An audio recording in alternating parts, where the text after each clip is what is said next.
morning flight, kiss goodbye. Sa pumili ng Hagalas card, ito niya reading.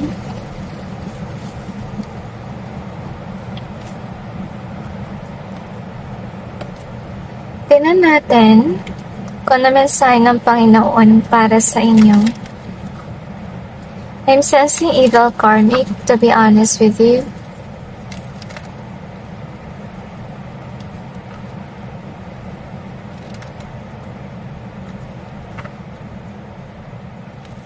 I'm sensing na marami kang pinagdaanan sa inyong buhay at saka kaya ka rin natatakot dahil sa mga traumatic experience sa iyong naranasan with regards sa mga karmic na tao.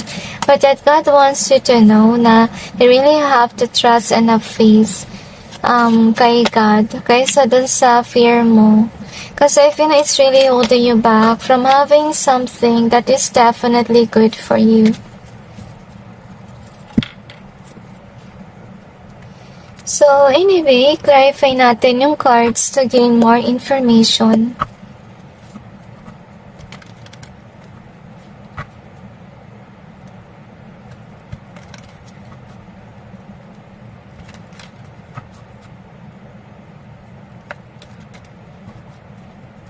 Another dimension to me. So, I'm sensing as well third-party situation with regards sa lover mo of the past. So, baka ito rin yung dahilan kung bakit mo sinasara yung puso mo with regards sa love life.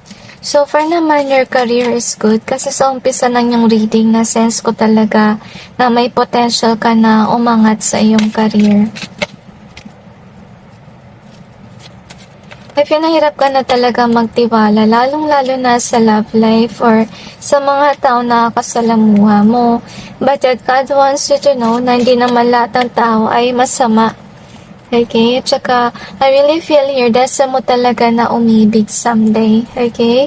So, gusto sabihin sa iyo ng Panginoon na huwag kang masyadong mag-alala. Huwag mong isipin na kung maghanap ka ng lover, makita mo agad is kagaya ng mga ex mo. Kasi first of all, hindi lahat ay ex mo. Okay? So, I'm sensing, gusto sabihin sa inyo ng Diyos na may parating na tao sa inyong buhay, okay? At itong tao na to, I feel na magpapakita siya ng sign sa inyo na talagang mahal ka niya. At I feel na naiiyak ka kasi, ang sama nung naranasan mo dati. To the point na nawalan ka na ng tiwala talaga na magkaroon ng lover. Gusto sabihin sa inyo ng Panginoon na huwag ka mag-alala, yung parating na lover sa inyo is yung talagang gusto mo sana na lalaki or babae. I feel na it's more on qualities. I feel na for you, napaka-importante talaga yung authenticity. So, ipagkakaloob ka ng grasya ng Panginoon na makakita ka ng tao na authentic, okay? And I really sense heaviness sa aking mata. So God is also wanting you to know that you really have to take some time to heal in order for you to accept this person. Kasi I feel na baka ganito yung energy mo na close off ka na. Okay? Dahil sa mga nangyayari sa inyong buhay. At saka, baka iba sa inyo, baka hindi naniniwala na may magkakagusto pa sa inyo. But God is wanting you to know that you're still have this attractiveness in you. I feel na yung tao talaga na meant for you talagang madedesire ka niya. Kasi I feel like with this coach being here, I feel na gusto niya yung energy mo na magaling ka magturo. Siguro teacher ka or pwede rin nasa public eye ka. I feel na ito yung tao na nakita niya na gumagawa ka ng ganitong trabaho. At saka talaga na-admire niya yung iyong work. So yung clue natin dito, kung sino yung sinugo ng Diyos para sa inyo, nakita ka niya na nagtatrabaho, tsaka nagugustuhan niya yung mga gawa mo. Ngayon, kung sino man yung parating na yan, I really feel here na matutuwa ka sa next relationship mo. Sa trabaho mo naman, wala ka rin dapat ipagkaalala. So, gusto sabihin ng Panginoon sa mga darating na araw, kung di ka pa nag-heal about sa bigat ng iyong pakiramdam tungkol sa past lovers mo, then God is wanting you to know, take some time to actually heal para mawala tong barrier mo against sa mga lovers na parating sa inyong buhay. I feel na the lover will come to you, to be honest. I feel na hindi ikaw yung maghahanap, kundi yung lover mo yung makakatagpo sa'yo through your job, alright? So, anyway, this is what I want you to know. Ito yung dapat na mangyari, na maging open ka with regards sa connections. Kasi I'm sensing, siguro guys, iba sa inyo, matagal na panahon na kayo single. Okay? Tsaka, ito yung dahilan ng Diyos kung bakit kanya bibigyan ng pagkakataon makatikim ng love life, because maybe that is your good karma for being a good person. Okay? So, gusto sabihin ng Panginoon na wala ka dapat ipagkaalala sa love life or sa susunod na karelasyon mo. Hindi maging stressful yung inyong maging bagong connection, kundi itong relationship na to is something talaga na pinagkaloob sa inyo ng Panginoon. So, you also have the last here and then vow, okay? So, anyway, good news para sa inyo kasi may parating nga na lover, okay? But before this will happen, guys, okay? You really have to heal. Kasi siguro ito yung nangyayari ngayon na yung pakiramdam mo, naiyak ka, pag naalala mo yung love life, okay? So, take some time to heal. At gusto sabihin ng Panginoon na yung taon na parating sa inyong buhay, guys, may potential kayo na ikasal. I feel na pwede sa simbahan, to be honest with you. So, ito yung taglay mo na energy na takot ka sa possibilities about love life kasi nasaktan ka na before at ayaw mo masaktan muli. Anyway, let's see what else do we have here. So, we got this one. This is an easier way. So, yun nga, may masama ka naramdaman dati. So, you have to alone. Ito yung dahilan mo ba't ka single sa ngayon. So, you have to make an easier way. We also have the T here. Okay, so, I'm sensing, I feel naiyak ka kasi takot ka rin siguro sa chismis, okay? At saka, yun nga, hindi ka talaga comfortable na magkaroon ng partner. So, whether you like it or not, you will meet a person because it's really destined na magkita kayo or fated talaga. Anyway, next in that we have is this one. So, if you know once na makita ka ng taong yun, ikaw talaga yung magugustuhan niya. So, gusto niya yung work mo. Okay, maybe you take pride of your work and so on. So, we got the curse in reverse.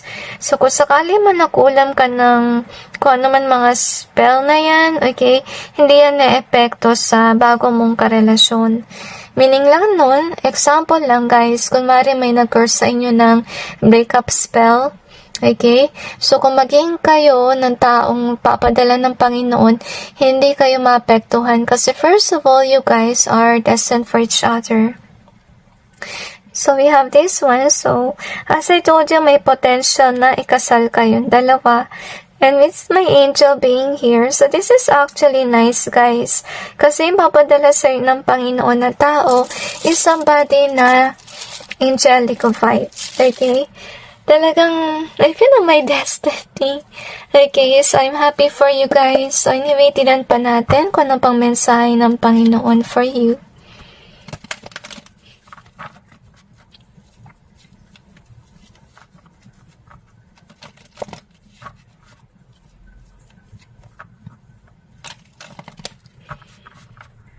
I feel na wala kang kaagaw. So, itong tao na to, hindi kanya ilalagay sa third-party situation. I feel na mamahalin kanya agad sa oras na makita kanya siguro sa yung trabaho. So, I have a feeling here, okay? Kasi naman, yung darating, okay, sorry guys, nakita kanya. Okay, but yet, takot ka lang. Kasi, baka nga, isipin mo na kagaya lang siya ni ex, okay?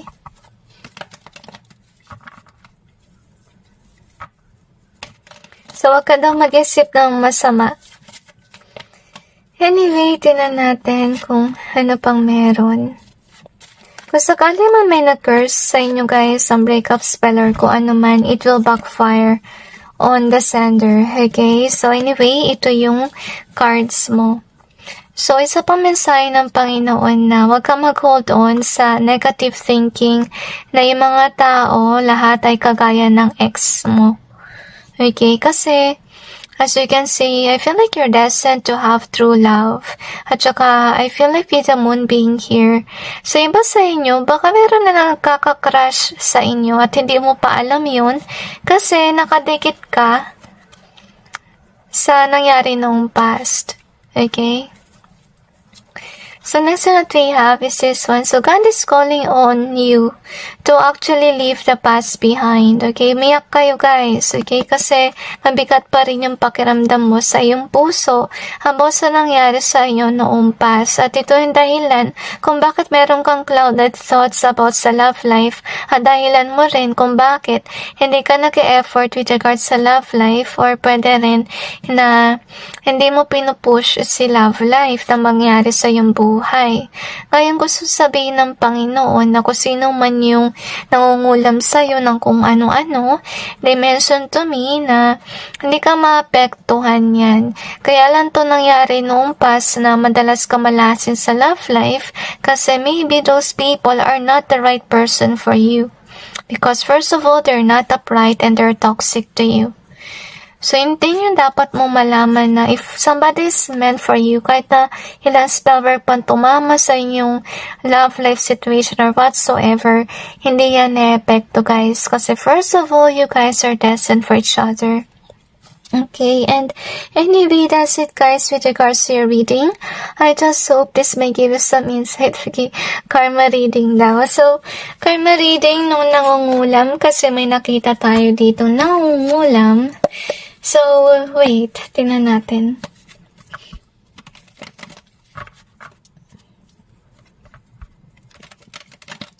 Na-sense ko yung kanta ni Shane Phelan na Unbreakable. So, pakinggan nyo yun. Talagang makaka-relate kayo, guys.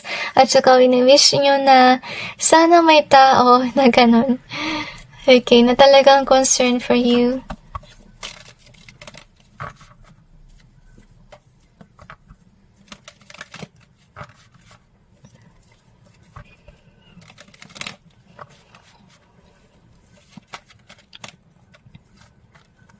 I'm really sensing evil karmic, okay? I'm not sure if you're aware na may nangulam sa inyong breakup spell before or kung naman mga spell work na yan.